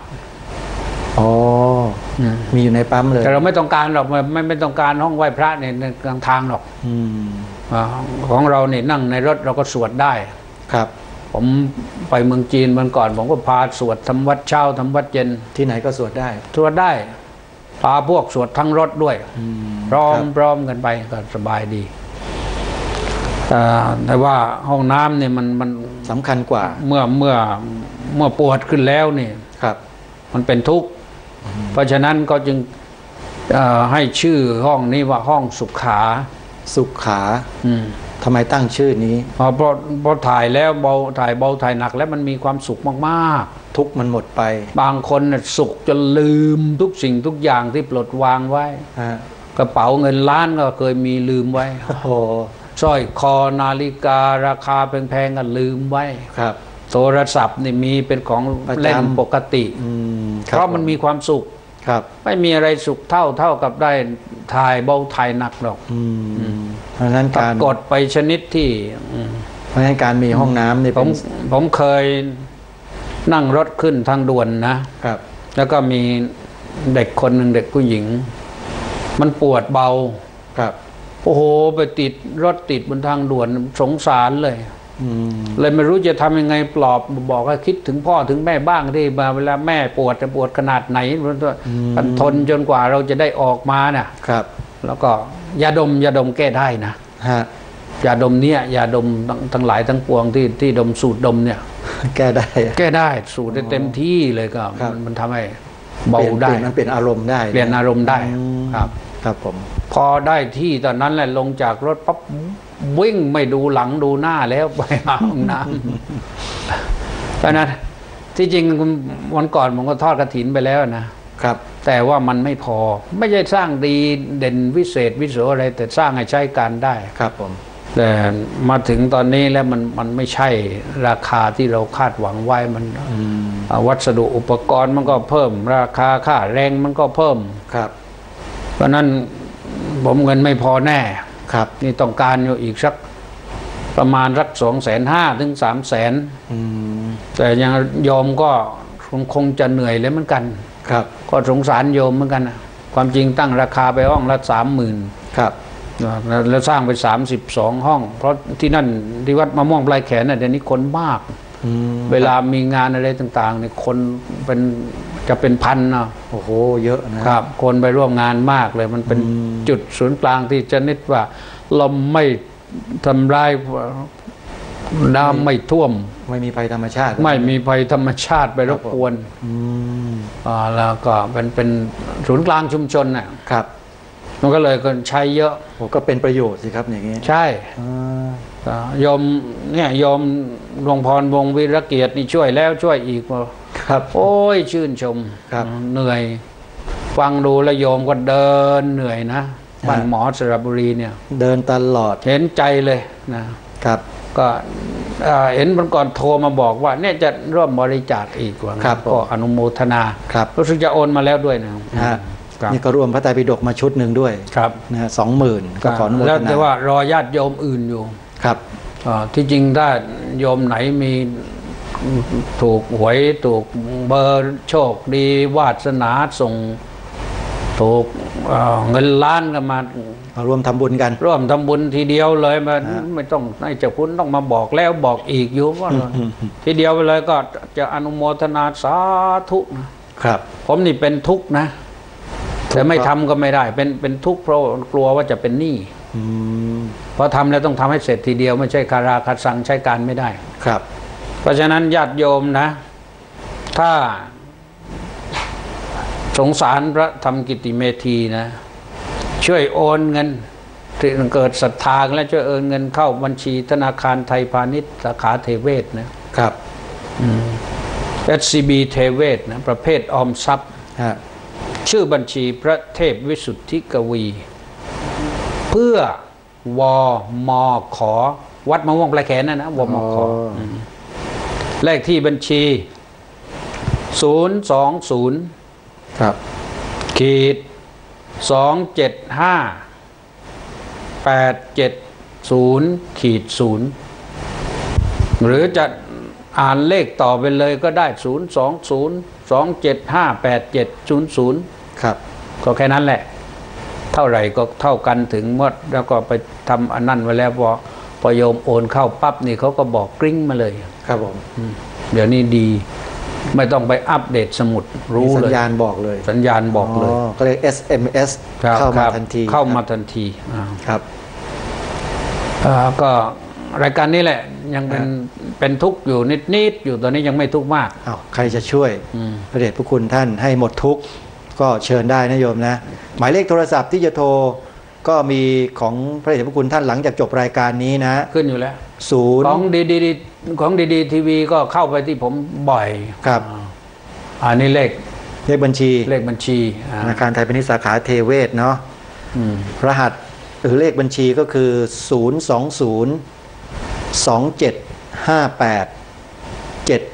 020-2758-700นะเลขนี้นะฮะชื่อบัญชีพระเทพวิสุทธิกวีเพื่อวมขอ้าวครับทีนี้ก็มาสร้างอะไรดีสร้างห้องน้ำแล้วเสร็จไปแล้ว1สร้างทีนี้ประเด็นนี้เนี่ยพระเดชพระคุณไปพบไปเจออะไรมาครับผมได้ข่าวค่อนข้างจะหนาหูขึ้นว่า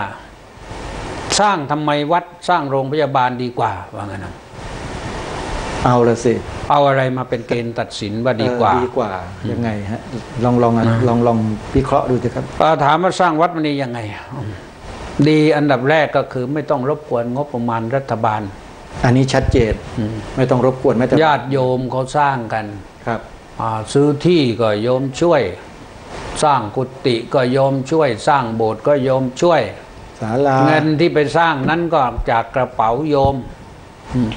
จากกระเป๋าโยมแล้วไปกระจายให้โยมมันอีกนั่นแหละครับคนในท้องถิ่นได้ทำงานทำการกันมันพอสร้างวัดเสร็จแล้ววัดก็ไม่ได้เป็นเจ้าของเด็ดขาดสมภารก็ไม่ได้ไปยึดอำนาจท่านออกจากตำแหน่งท่านก็ไปไม่พาวัดไปด้วยหรือท่านมรณภาพก็ทิ้งไว้ไม่มอบให้ใครไม่ได้เพราะเป็นสมบัติของชาติของศาสนาของแผ่นดินครับผมมันตายตัวครับแล้วทุกคนก็เข้าได้วัดเนี่ยเข้าได้ตั้งแต่เกิดจนตายครับตายแล้วไปเองไม่ได้ก็ยังต้องหามไปวัดไม่หามก็ขึ้นรถแหละครับผมเพราะฉะนั้นสร้างวัดนี่มันดีแต่วัดเนี่ยเป็นเกียรติเป็นหน้าเป็นตาของหมู่บ้านนะครับผมเป็นที่เป็นศูนย์กลางที่จะได้คนไปชุมนุมไปประชุมกันถ้าสมภารท่านมีความรู้ความสามารถหน่อยอาจจะทำห้องประชุมไปอบต.ก็จะไปใช้ศาลาวัดบางทีอบจ.ก็ไปใช้ศาลาวัดผู้ใหญ่บ้านก็นัดประชุมลูกบ้านก็ไปใช้ศาลาวัดครับอบต.อาจจะมีห้องประชุมบ้างแล้วเพราะทำกันแล้วแต่ว่าการอะไรอสม.อะไรเนี่ยก็ต้องไปประชุมกันที่วัดส่วนมากแล้วถ้าหากว่าท่านเอาเงินไปสร้างสิ่งเหล่านั้นหมดก็รอกันไปอีกนานแต่วัดนี่ท่านสร้างไว้แล้วเป็นสาธารณะครับประโยชน์สาธารณกุศลสาธารณสถานบ้านวัดเนี่ยมันผมว่าดีนะสะอาดสะอ้านมีผู้ดูแลอะไรต่างๆครับทุกอย่างแล้ววัดนี่เป็นที่พึ่งของคนได้ตลอดชีวิตจริงๆครับผมนอกจากไปที่พึ่งทางกายและยังที่พึ่งทางใจอีก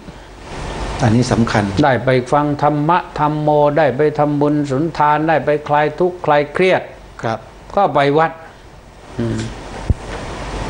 ไปที่อื่นที่โรงพยาบาลไม่แน่นะแต่ที่วัดนี่ได้แน่ที่พึ่งทางกายอาจจะเดินผ่านไปก็แดดร้อนฝนตกก็พึ่งได้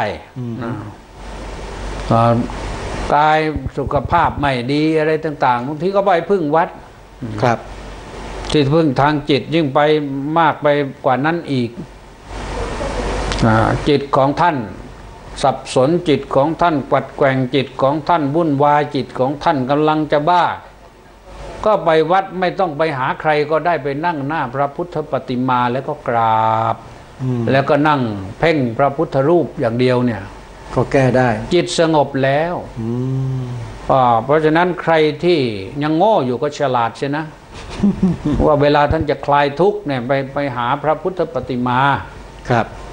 ช่วยไปช่วยกันช่วยกันสร้างครับแล้วก็ใครที่ค้านก็อย่าคิดว่าความคิดของท่านมันถูกหมดแล้วฟังคนอื่นเขาบ้างท่านอยากค้านก็ค้านแต่ความเห็นไม่ตรงกันก็ไม่เป็นไรแต่ว่า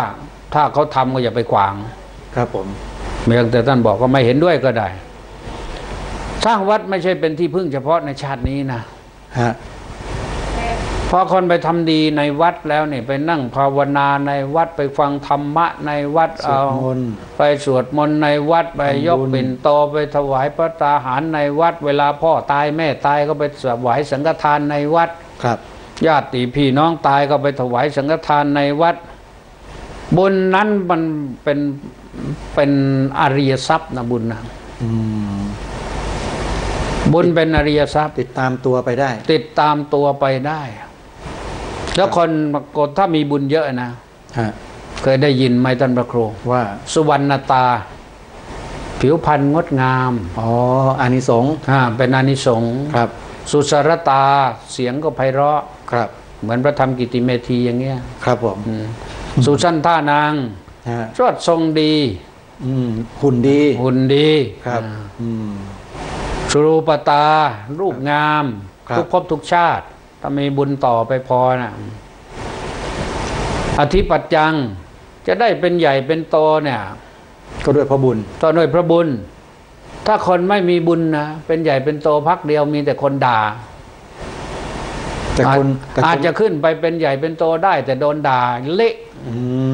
ครับบุญไม่พอครับเป็นอธิบดีไม่ได้ว่างั้นนะอธิบดีอธิปัจจังก็คือเป็นอธิบดีนั่นแหละครับผมหมายคำว่าอธิบดีก็หมายถึงผู้เป็นใหญ่ไม่ใช่อธิบดีกรมนั้นกรมนี้อย่างเดียวนายกก็เป็นอธิบดีในที่นี้ครับครับเพราะนั้นจะเป็นอธิบดีเนี่ยก็ไม่ใช่ง่ายครับอย่างพระสงฆ์เนี่ยในโลกนี้ทั้งหมดมีอธิบดีสงฆ์อยู่คนเดียวรูปเดียวคืออธิบดีสงฆ์วัดพระมหาธาตุในประเทศในโลกนี้ในโลกนี้มีที่เดียวก็ต้องมีบุญวาสนาที่ให้ได้เป็นเจ้าอาวาสวัดมหาธาตุยุวราชรังสฤษเนี่ยครับเป็นวัดอื่นได้แค่เป็นสมภารเป็นเจ้าอาวาสเท่านั้นแต่เป็นวัดนี้ได้เป็นอธิบดีสงฆ์ครับผมใครไปเรียกสมภารเจ้าอาวาสวัดอื่นว่าเป็นอธิบดีสงฆ์ก็วัดเรียกผิดครับมีไว้เฉพาะวัดมหาธาตุมีเฉพาะวัดมหาธาตุเท่านั้นครับโปรดทราบตามนี้ด้วยนะครับอย่าไปเรียกหลวงพ่อสมภารเจ้าวัดอื่นเป็นอธิบดีสงฆ์ครับไม่ถูกต้องปริวาโรมีบริวารมากบริวารดีบริวารไม่เป็นพิษครับบริวารไม่สร้างปัญหาไม่สร้างความเดือดร้อนบางคนมีบริวารมากจริงแต่บริวารเบียดเบียนครับบริวารทำร้ายบริวารสร้างความเสื่อมเสียหายให้ครับจะไล่ออกก็ไม่ได้จะไว้ก็มึดอัดใจนี่มาเพราะฉะนั้นแต่คนมีบุญน่ะบริวารก็เรียบร้อยครับเชื่อฟังปฏิบัติหน้าที่ได้ดีอันนี้เป็นเครื่องชี้วัดได้เลยอันนี้บุญนะมีบุญนิธิที่ได้สร้างสมมาครับแล้วพอคนที่มีบุญมากๆเนี่ยนะสังเกตนะยังไงครับเวลาเสียชีวิตก็มักจะเสียหลังเที่ยงคืนครับแล้วก่อนสว่างแล้วเมื่อเสียชีวิตแล้วเนี่ยโอ้โหลูกศิษย์ลูกหารู้มาจากไหนผมยังนึกอยู่ว่าท่านที่เสียชีวิตหลังเที่ยงคืนเนี่ยคือท่านไปกับเทวดามารับครับเทวดามารับบางคนน่ะมาหลังเที่ยงคืนมาเกิดหลังเที่ยงคืนครับก็เทวดามาเกิด เวลากลับไปก็กลับหลังเที่ยงคืนก็เทวดามารับกลับไปพระเดชพระคุณจะกลับกี่โมงดีครับมันรู้ไม่ได้เราไม่รู้บุญเหลืออยู่เท่าไหร่ ก็ต้องดูวันนั้นใช่ไหมฮะใช่ต้องดูวันนั้นนะวันที่แต่ยังไงข้ากับผมนี่ไปแน่ครับไปงานฮะไม่รู้ว่าใครจะไปงานใครอ่ะ อันนี้คุยกันแบบว่าเป็นมรณานุสตินะโยมอย่าไปเครียดกับสิ่งเหล่านี้เป็นเรื่องธรรมดาวันขีดขั้นไม่ได้ครับไม่รู้ว่าใครจะไปงานใครกันแน่นะครับไม่แน่นะฮะก็ไม่แน่บางครั้งบางทีคนเจ็บคนป่วยงอแงอยู่ครับปรากฏว่าโอ้ยคนนั้นมาเยือนคนนี้มาเฝ้าคนนั้นมาเยี่ยมสงสารทำไปทำมาคนมาเยี่ยมกลับไปบ้านตายไปแล้วนะอย่างลุงผมเนี่ยที่ผมดูแลอยู่ได้คุณที่เห็นเนี่ยนะหมอบอกว่าปี56เนี่ยหัวใจตีบ3 เส้นไม่ต้องผ่าแล้วฉันยาเธออยู่ไม่ได้เท่าไหร่เดี๋ยวก็ไปแล้วปรากฏว่าปี56ปีนี้มันปี62ก็ไปแล้วฮะมาสิ้นปี62ยังอยู่ว่ายังอยู่ยังอยู่นะหลวงไหนนะลุงผมอ๋อหลวงวันนั้นหลวงพ่ออันนั้นหลวงพ่อนั้นเป็นมะเร็งครับมรณภาพไปแล้วมะเร็งนี่ไปก่อนครับเพราะฉะนั้นบุญเนี่ยไม่ใช่เฉพาะในชาตินี้ส่งผลไปถึงชาติหน้าครับเวลาตายก็ตายไปอย่างสบายไม่ทุรนทุรายไม่กระสับกระส่ายนอนสงบนั่งสงบภาษาอีสานวัดป่าเขาบอกตายแซบๆตายแซบครับผมสบายไปแบบชิวๆภาษาวัยรุ่นชิวๆไม่ต้องกังวลอะไรแล้วก็ท่านไม่ต้องเป็นห่วงเป็นใยอันนี้ก็เป็นอำนาจของบุญเหมือนกันเป็นนับเรื่องของบุญแท้ๆเลยครับบุญติดตามตนไปได้และบุญก็เป็นนอกจากติดตามแล้วเนี่ยนะบุญนี่จะเป็นผู้นำไปสู่สุขติสุขติงสักขังโลกังอุปปัชชติครับผมคนที่มีบุญมากจักเข้าถึงสุขติและเข้าถึงโลกสวรรค์ได้ครับสุขติเนี่ยอาจจะหมายถึงมนุษย์ครับผมตามขึ้นไปตามภาษาอภิธรรมก็คือมนุษย์สุขติแต่สวรรค์เนี่ยโลกสักขังโลกังนี่สวรรค์ก็แน่นอนอยู่แล้วก็คือเรื่องของทิพยสมบัติทิพยวิมานทิพยอำนาจทิพยอาจครับมันเรื่องของ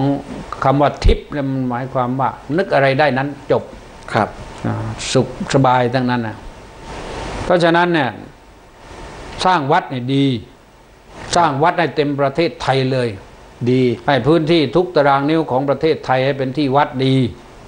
เพราะว่าพระก็ไม่ได้อยู่ครองหมดหรอกต่อไปชาวต่างชาติเขาจะมาวัดกันเลยครับต้องมาวัดนะใช่ทุกคนต้องมาวัดต่อไปผมเชื่อว่าชาวต่างประเทศที่มาเที่ยวเมืองไทยไม่มีใครอยากไปโรงพยาบาลนะเขาอยากมาวัดใช่ยกเว้นแต่นั่นสาวรัสเซียที่ไปเที่ยวกระบี่แล้วโดน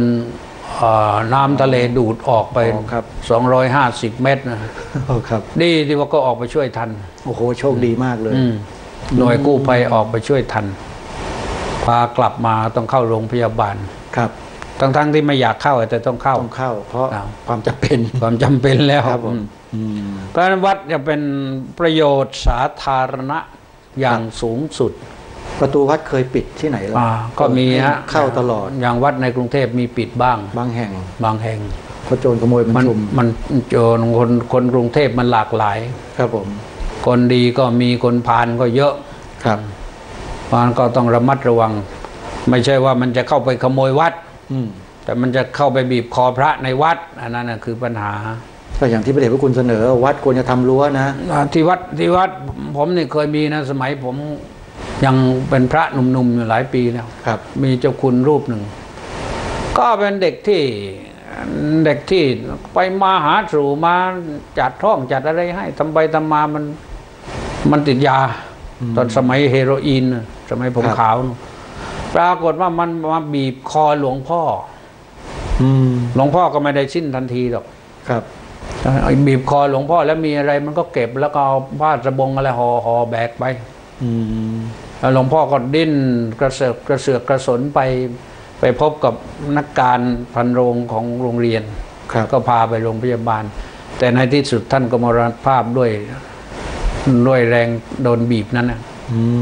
มันก็เคยมีเราท่านก็คงไม่ว่าอะไรแล้วท่านก็ไปเรื่องของท่านแต่นี้ก็ในที่สุดก็ผมได้ข่าวว่าตำรวจไปเจอมันเที่ยวแบกของนั้นอยู่ทั้งวันทั้งคืนนะฮะคือบ้าไปเลยอ๋อครับเวรกรรมมันหนักทำบาปไม่ทำบุญเพราะฉะนั้น เรื่องสร้างวัดนี่ดีครับทีนี้สร้างโรงพยาบาลดีไหมครับก็ดีฮะพระนี่ก็ช่วยสร้างโรงพยาบาลเยอะนะอย่างหลวงพ่อคูณนี่สร้างกี่โรงพยาบาลไม่รู้เยอะหลวงพ่อหลวงพ่อปัญญาก็สร้างโรงพยาบาลที่นนทบุรีตึกใหญ่โตมกันครับอย่างเจ้าคุณผมนี่ก็เหมือนกันเจ้าคุณพระเทพประสิทธิมนต์วัดศรีสุดารามวัดศรีสุดารามสร้างโรงพยาบาลนี่หลายแห่งเลยครับก็มีในที่นครศรีธรรมราชตอนนี้ทาง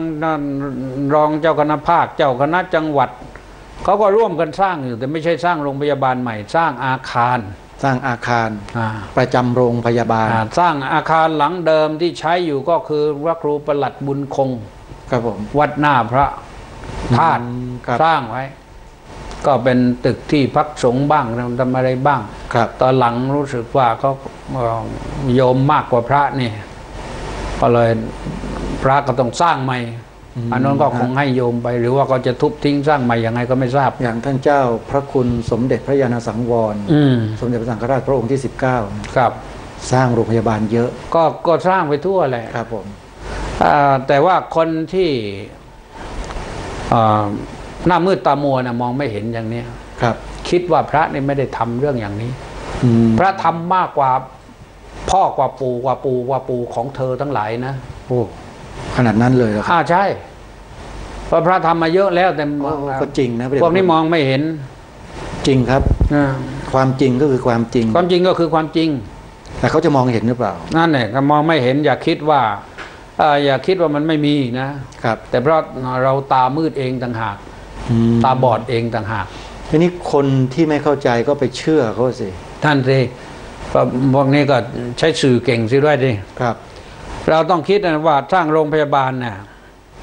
มันต้องเอาเงินภาษีมาสร้างแต่ภาษีก็เป็นภาษีของประชาชนนั่นแหละครับไม่ใช่ของใครคนใดคนหนึ่งนายกรัฐมนตรีก็ถือว่าเป็นประชาชนคนหนึ่งที่จะต้องเสียภาษีครับก็ไปร่วมกันในการสร้างตรงนี้พวกค้าวานิชขี้ค่ายาจกเขาก็ถ้าซื้อของในร้านเขาก็ต้องจ่ายภาษีอยู่แล้ว 7% ต้องเสียทุกคนครับผมภาษีมูลค่าเพิ่มก็ต้องจ่ายไปแล้วมันก็ไปเฉลี่ยกันรวมกันก็สร้างนั่นแหละก็ทำนั่นแหละทำประโยชน์ถ้าจะไม่ได้ทำก็ด้วยเหตุผลที่ว่าภาษีนั้นโดนโกงเสียโกงภาษีประชาชนไปครับทำอะไรไม่รู้เพราะฉะนั้นลองนึกภาพดูว่าสร้างวัดนี่สร้างด้วยเงินศรัทธาของประชาชนต่างกันเยอะเลยแต่นี่โรงพยาบาลเขาเก็บภาษีไปแล้วก็ต้องเอาไปใช้ถ้าไม่เอาไปใช้อย่างนี้จะเอาไปใช้อะไรเอาไปให้เขาโกงใช่หรือยังไงครับผมต้องไปเรียกร้องจากรัฐบาลให้ช่วยสร้างไม่ใช่มาโวยวายว่าสร้างวัดทำไมครับมันเรียกร้องผิดขวาผิดตัวผิดประเภทจะแล้วแต่อย่างนั้นนะแล้วทีศาสนสถานอย่างอื่นไม่เห็นไปร้องบ้างนะนั่นสิเขาร้องเหมือนกันผมได้ข่าวมาเหมือนกันว่าที่เชียงรายเนี่ยครับเขาร้องเรียกให้ตำรวจทุกหน่วยไปเข้าประชุมรับฟังเรื่องแนวนโยบายที่จะสร้างมัสยิดที่เชียงรายนะเชียงรายตำรวจทุกสน.ในเชียงรายต้องเข้าประชุมฟังนโยบายโอ้โหผมได้อ่านหนังสือก็ว่าครับผู้บัญชาการตำรวจเชียงรายครับผมเขาทำนี่เขาไปอย่างนี้ไม่รู้ว่าเขาจะไปบอกอะไรว่าแนวปฏิบัติมันถูกต้องอย่างไรหรือว่าจะ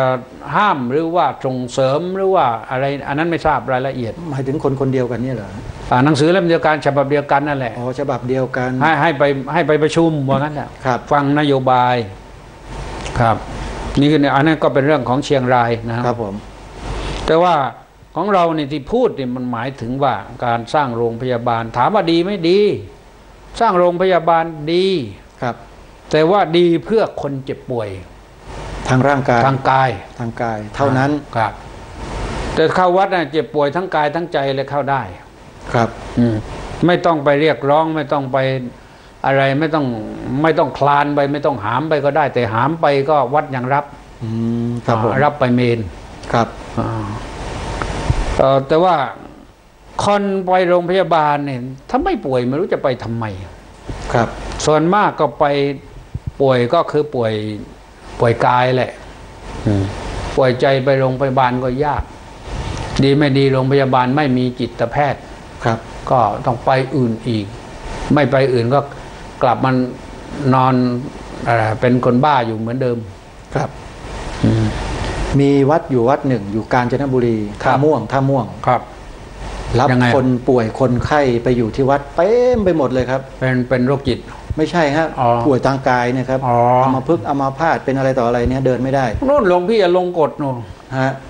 ลพบุรีนู่นอันนั้นเอสหนักเลยนะแต่ท่านก็ยังทำครับทำไมคนคิดพวกอย่างนี้ไม่ไปมองบ้างและไม่ไปช่วยท่านบ้างครับผมคือผมถึงพูดว่าพ่อของพ่อของพ่อปู่ของปู่ของปู่ได้ช่วยอะไรบ้างหรือเปล่าหรือว่ามาโผล่คนเดียวที่คิดอย่างนี้คนอื่นก็ดีหมดก็เป็นได้นะครับผมก็เป็นได้อาจจะเป็นได้เพราะฉะนั้นเนี่ย